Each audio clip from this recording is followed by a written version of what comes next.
नमस्कार, मैं हूं आरिश अजहर आपके साथ और देवभूमि के दंगल में आपका स्वागत है। और देवभूमि के दंगल में आज हम बात करेंगे पर्यावरण को लेकर। पूरे प्रदेश में पर्यावरण मित्रों की हड़ताल से लोग हलकान हैं। शहर में प्रवेश करते ही कूड़े के ढेर कई सवाल खड़े कर रहे हैं।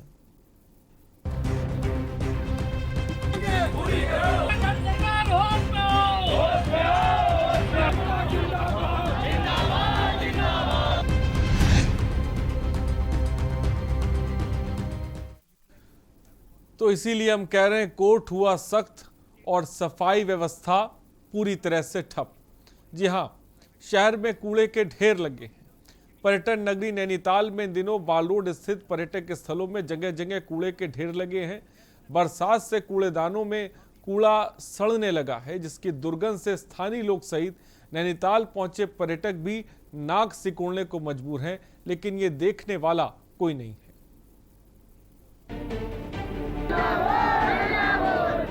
रोजी दे ना सके वो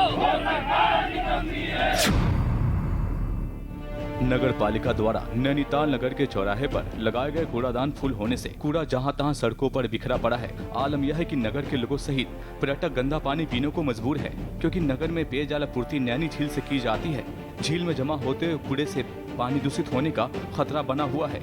यह आलम सिर्फ नैनीताल का ही नहीं, पूरे प्रदेश में सफाई न होने की वजह से प्रदेश एक बार फिर महामारी की चपेट को न्योता दे रहा है। इस पूरे मामले में हाईकोर्ट ने सरकार से जवाब मांगा है।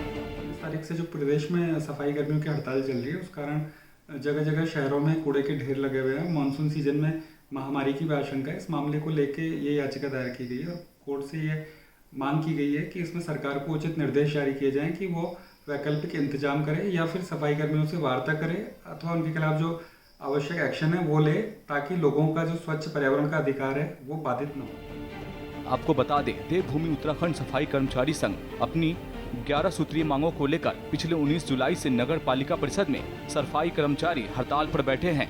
सफाई कर्मचारियों के हड़ताल पर जाने से नगर की सफाई व्यवस्था पूरी तरह चरमरा गई है। साथ ही अपनी मांगों को लेकर कर्मचारी संघ प्रदेश भर में धरना प्रदर्शन और सरकार का पुतला जलाकर अपना विरोध प्रकट कर रहा है। वहीं दूसरी ओर आम नागरिकों के सामने भारी समस्याएं खड़ी हो गई है, जो कोरोना से संघर्ष कर रहे हैं। रोजी दे ना सके वो सरकार निकम्मी है। 7वां दिन है, प्रदेश स्तरीय आंदोलन चल रहा है। हमारी 11 सूत्री मांगों को लेकर के अभी भी सरकार का जो रवैया है इसके प्रति उदासीन है। वो स्पष्ट नहीं कर पा रहे हैं कि उन्होंने करना क्या है। हमारे कर्मचारी लगातार पत्राचार के माध्यम से प्रदेश में भी, यहाँ अपने शाखा स्तर से भी लगातार हम 2 साल से पत्राचार करते आए हैं, लेकिन हमारी मांगों को हमेशा अनदेखा करते गई है सरकार। ये सरकार क्या चाहती है हमसे ये स्पष्ट नहीं कर पा रही है और हमें ना आमंत्रण दे रही है वार्ता के लिए, ना कुछ हमारी मांगों पर कोई अमल किया जा रहा है। रोजी दे ना सके वो सरकार। संज्ञान में है कि चारों तरफ कूड़े के ढेर दिखाई दे रहे हैं। सफाई तो हो ही नहीं रही है। वो हड़ताल पे तो सफाई कौन करेगा।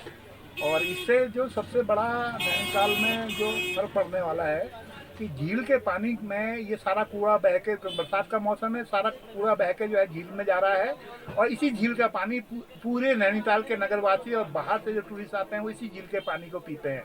और ये सबसे जो है गंभीर बात है। इससे जो है तमाम बीमारियां होने की आशंका है, झील के पानी से भी और इन जो गंदगी के जो अंबार लगे हैं हर रोड पे, हर सड़क पे, हर गली पे, इससे भी जो है महामारी फैलने की पूरी संभावना है। कर्मचारियों की हड़ताल चली है और उस हड़ताल के कारण हमारे बोट स्टैंड में कूड़े के ढेर लगे पड़े हैं। बहुत गंदगी फैली हुई है। जो भी पर्यटक यहाँ पे आ रहा है वो आप बोट में बैठने के लिए भी कतरा रहा है। और ये कूड़े के ढेर के साथ साथ ही ताल का पानी भी प्रदूषित हो रहा है और इसमें बहुत सी मछलियाँ भी मर रही हैं, जो आने वाले समय में हमारे लिए, जो यहाँ पे कस्टमर आता है उसके लिए और कई बीमारियाँ पैदा कर सकता है। अब आप भी इन तस्वीरों को देखकर अंदाजा लगा सकते हैं कि प्रदेश का गंदगी से कितना बुरा हाल हो चुका है। यहाँ तक कि आम जनता भी सफाई कर्मचारियों की हड़ताल से परेशान है। तो वहीं जानकर लोगों को भी कोरोना महामारी के चलते तीसरी लहर का अंदेशा देखते हुए सरकार से गुहार लगा रहे हैं कि जल्द ही सफाई कर्मचारियों की मांगों पर अमल किया जाए या फिर सफाई व्यवस्था को दुरुस्त किया जाए। देहरादून से के न्यूज के लिए राजेश वर्मा और नैनीताल से सहयोगी कांता पाल की रिपोर्ट।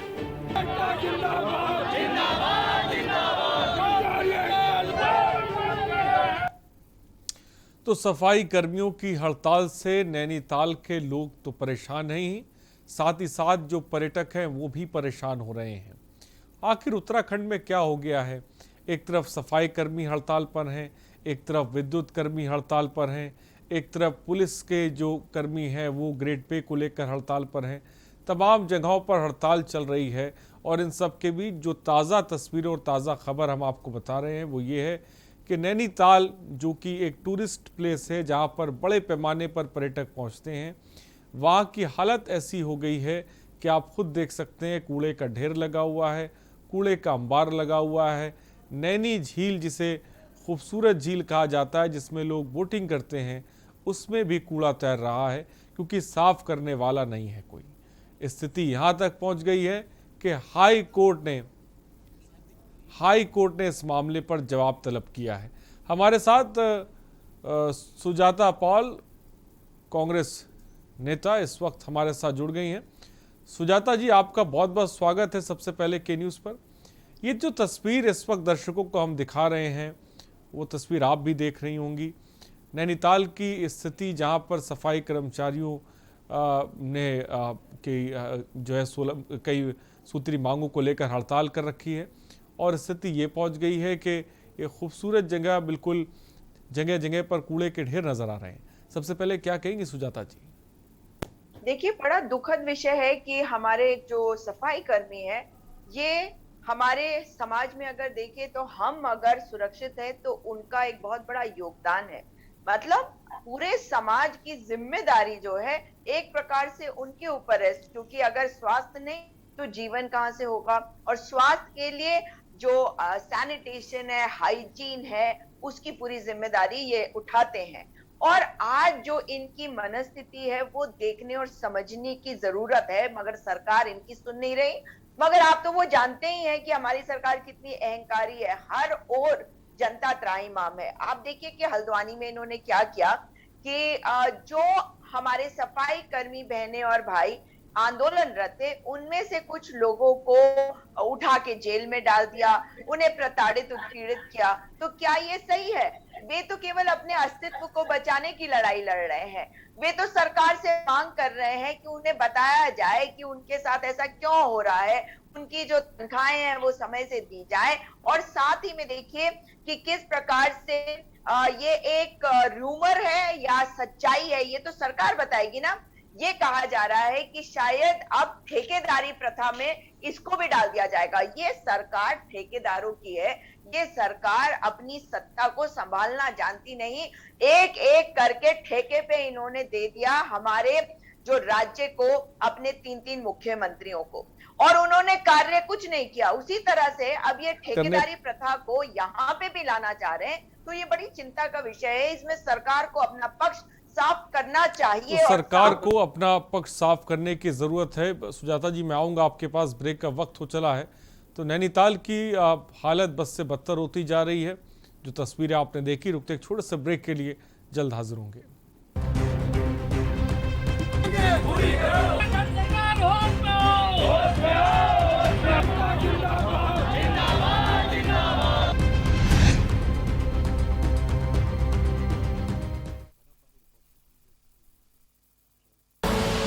आप देख रहे हैं के न्यूज, खबरों का सारथी। अगर कोरोना महामारी के चलते आपके या आपके किसी जान पहचान के परिवार में कोरोना से मृत्यु हुई है तो आप हिम्मत न हारें। दिल्ली सरकार आपके साथ खड़ी है। कोविड से अपनों को खोने वाले परिवारों के लिए दिल्ली सरकार ने मुख्यमंत्री कोविड-19 परिवार आर्थिक सहायता योजना शुरू की है। इससे आप 2 तरह से सहायता प्राप्त कर सकते हैं। मासिक आर्थिक सहायता। कोविड से जिन्होंने अपने परिवारों में कमाने वालों को खोया है, उन्हें हर महीने 2500 रुपए की आर्थिक सहायता दी जाएगी। एक मुश्त सहायता। कोविड में अगर आपके परिवार में किसी की भी मृत्यु हुई है तो आप 50,000 रुपए की एक मुश्त अनुग्रह सहायता राशि पा सकते हैं। विस्तृत जानकारी और आवेदन के लिए आप edistrict.delhigovernment.nic.in पर लॉगिन करें। दिल्ली सरकार है आपके साथ। आप देख रहे हैं के न्यूज, खबरों का सारथी।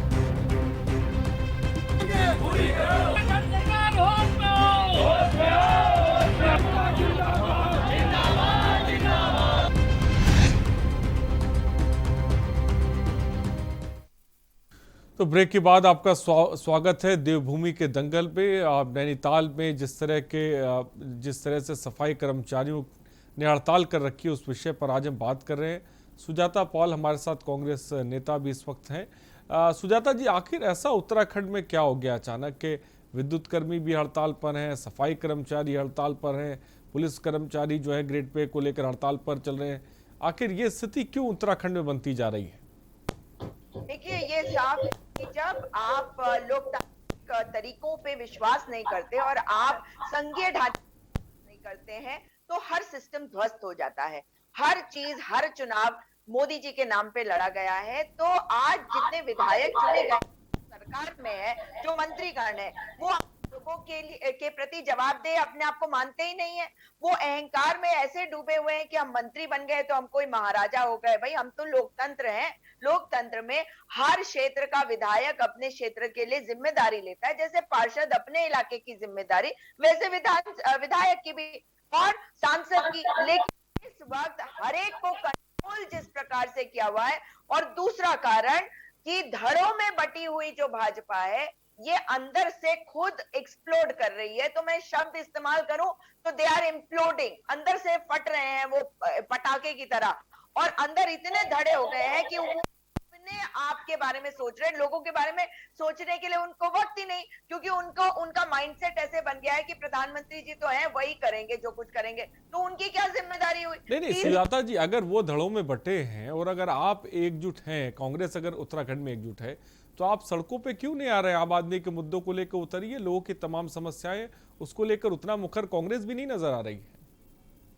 देखिए, आज आप अगर सड़क पे बाहर निकल के देख लीजिए, आपको चलने की जगह नहीं मिलेगी, क्योंकि आज हमारे जो अध्यक्ष जी हैं, प्रदेश अध्यक्ष, आज वो देहरादून आए हैं पहली बार अध्यक्ष बनने के बाद।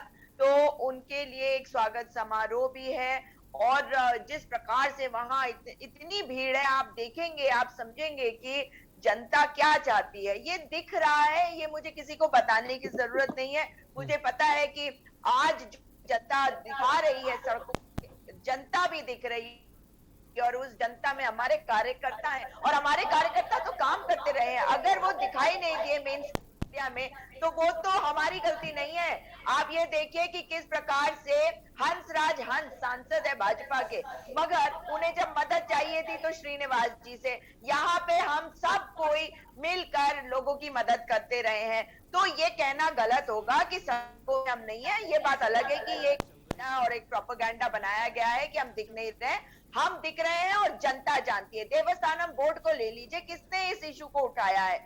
108 के कर्मी हैं, उनके इशू को आज तक हमने जिंदा रखा है। आप विद्युत कर्मियों को देख लीजिए, उनके इशू में हम उनके साथ हैं, और वो जानते हैं जहां जरूरत पड़ती है हम सड़कों पे दिखाई देते हैं, और भारी भीड़ जो दिखाई देती है वो आप जानते हैं। इसलिए जो भीड़ इतनी ज्यादा होती है उसको भी हम भीड़ इतनी नहीं मानते, क्योंकि कितने लोग कोविड के कारण बाहर नहीं आ पा रहे हैं, बाहर आते हैं, और कितने केसेस किए हैं सरकार ने, आप वही आंकड़ा निकाल लीजिए, उसी से पता चल जाएगा कि हम सड़कों पे कितने लोगों के साथ खड़े हैं। और मुद्दा ये नहीं है कि हम दिख रहे हैं या मीडिया को, क्योंकि मीडिया नहीं दिखा रही, लेकिन क्या हम जनता को दिख रहे हैं? क्या जनता इस बात को पहचान रही है कि जिस तरह से हमने सत्ता संभाली थी उस तरीके से नहीं संभाल पाई भारतीय जनता पार्टी, बल्कि मैं ये कहूं कि उन्होंने ध्वस्त कर दिए हर व्यवस्था को, तो इसमें कोई अतिशयोक्ति नहीं होगी। ठीक है, मैं आऊंगा सुजाता जी। एक संजय भट्ट हमारे साथ जुड़ गए हैं, आम आदमी पार्टी के नेता है। संजय भट्ट जी, क्या मेरी आवाज आप तक पहुंच रही है? जी पहुंच रही है। संजय भट्ट जी, जिस तरह से नैनीताल में 11 सूत्री मांगों को लेकर सफाई कर्मचारी हड़ताल पर हैं, तस्वीरें हम देख रहे हैं, नैनीताल की जो सफाई व्यवस्था है वो पूरी तरह से चरमरा गई है। सबसे पहले क्या कहेंगे आप? देखिए, जिस प्रकार से सफाई कर्मचारी हड़ताल पर हैं, वो पूरे प्रदेश में हड़ताल है। नैनीताल के आपने जिक्र किया, नैनीताल के अलावा गढ़वाल के जिलों में या कुमाऊं के अन्य जिलों में या जो तराई के जिले हैं उनमें भी सभी जगह सफाई कर्मचारी हड़ताल पे हैं और उनकी 11 सूत्रीय मांगे हैं। और वो अगर आप मांग उठा के देखेंगे, कोई मंत्री भी उठा के देखेगा, मेयर भी उठा के देखेगा, मुख्यमंत्री भी उठा के देखेगा तो कहेगा ये जायज मांगे हैं। जिन सफाई कर्मियों ने कोविड के दौरान अपनी जान जोखिम में डाली, अपनी जान जोखिम में डालकर उन्होंने कोविड के मरीज का कूड़ा था या किसका कूड़ा था वो सारा उन्होंने सफाई व्यवस्था बना के रखी। और कोरोना को अगर खत्म करने में अगर डॉक्टर्स का बहुत बड़ा रोल है, पुलिस कर्मियों का बहुत बड़ा रोल है, और तो कहीं ना कहीं सबसे बड़ा रोल अगर देखा जाए तो सफाई कर्मियों का उसमें रोल था। लेकिन आज भी स्थिति ये है कि एक तो जो नॉर्म्स है, नॉर्म्स के अनुसार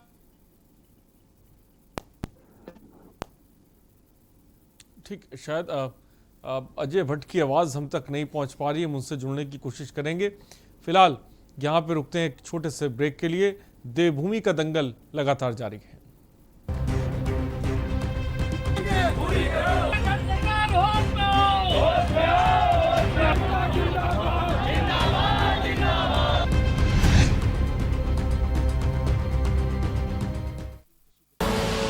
आप देख रहे हैं के न्यूज, खबरों का सारथी।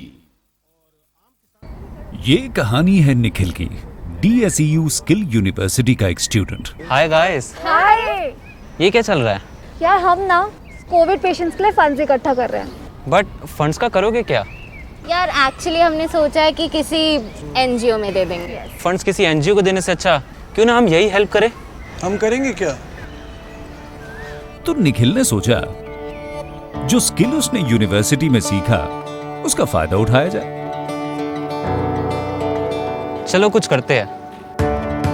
फिर सोसाइटी प्रेसिडेंट से करके बात उसने की शुरुआत। Let's do it.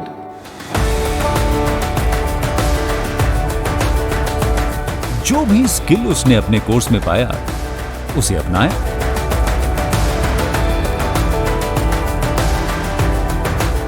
और फिर सोसाइटी के लिए खोल दिया कोविड वार्ड।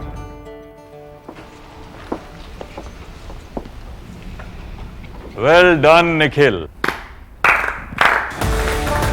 भाई मानना पड़ेगा, जब खिलकर निकलता है स्किल तो सलाम करता है हर दिल। DSEU, इंडिया की पहली स्किल एंड एंटरप्रेन्योरशिप यूनिवर्सिटी, जहां ऐसे कोर्सेज में हैं डिग्रीज और डिप्लोमाज जो बेटर फ्यूचर की ओर ले जाएंगे आपको।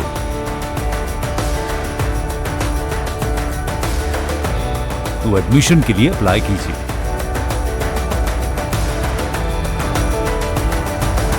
स्किल है तो नहीं कुछ मुश्किल है। आप देख रहे हैं के न्यूज, खबरों का सारथी।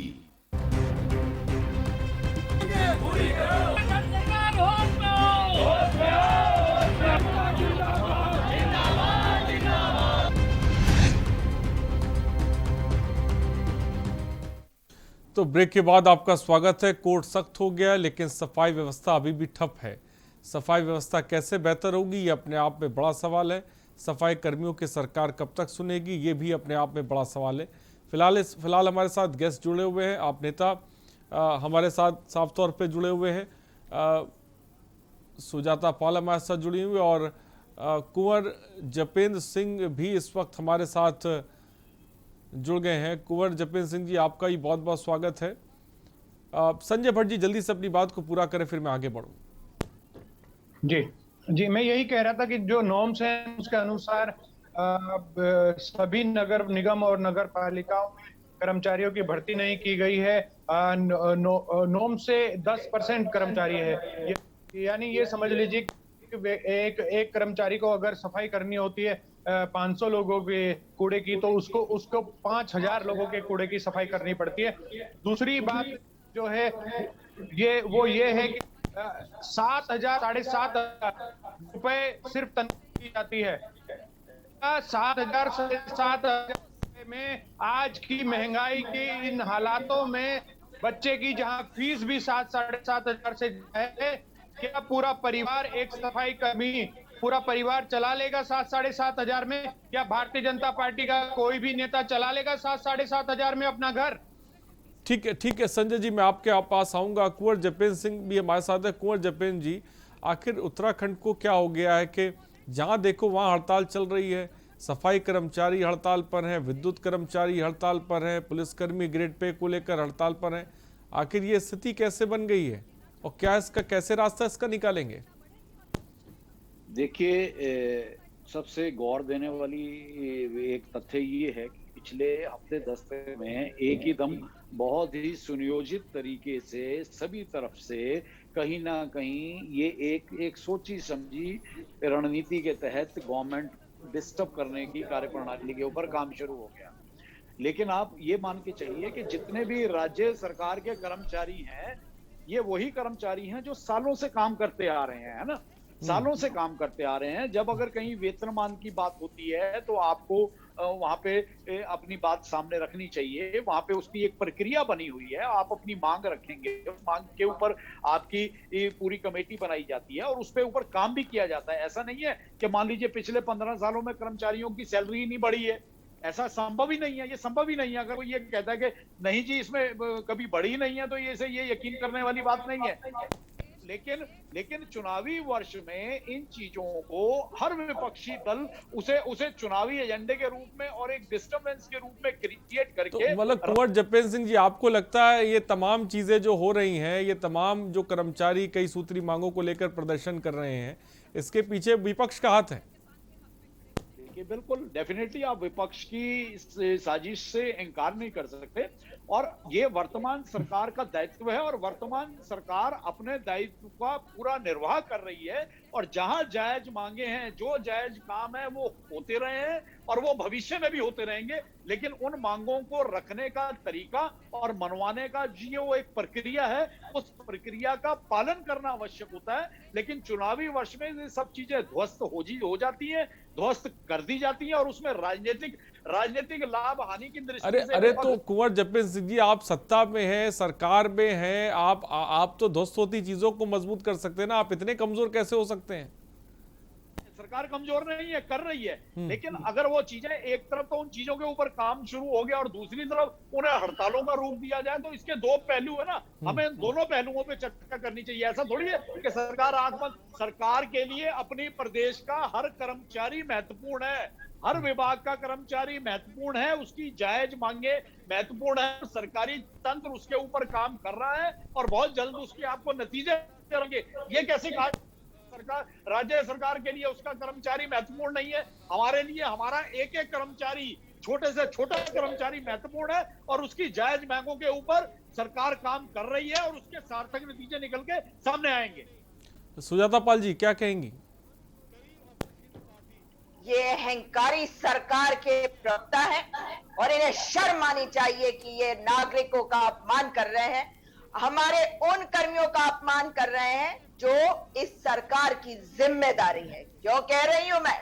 क्योंकि ये जो बात कह रहे हैं, विपक्ष पे ठीकरा फोड़ रहे हैं, ये बता रहे हैं कि ये नाकाम है, नाकारे हैं, निठल्ले हैं। और आज इनको बता दूं, ये शायद अपने घर में बैठे हैं कि आज पुष्कर सिंह धामी जी के साथ उनके कैंप कार्यालय में सफाई कर्मचारी संगठन संयुक्त मोर्चा का एक डेलीगेट पदाधिकारी जो हैं उनसे जाकर मिले हैं और ये बात कही है मुख्यमंत्री ने कि 8,000 के बजाय 10,000 के मानदेय पर हम विचार करेंगे। और जब राज्य बना था तो जो नियमित पद थे उस समय के, उनको पुनर्जीवित करने के बारे में भी उन्होंने आश्वासन दिया है कि उसके बारे में सोचेंगे।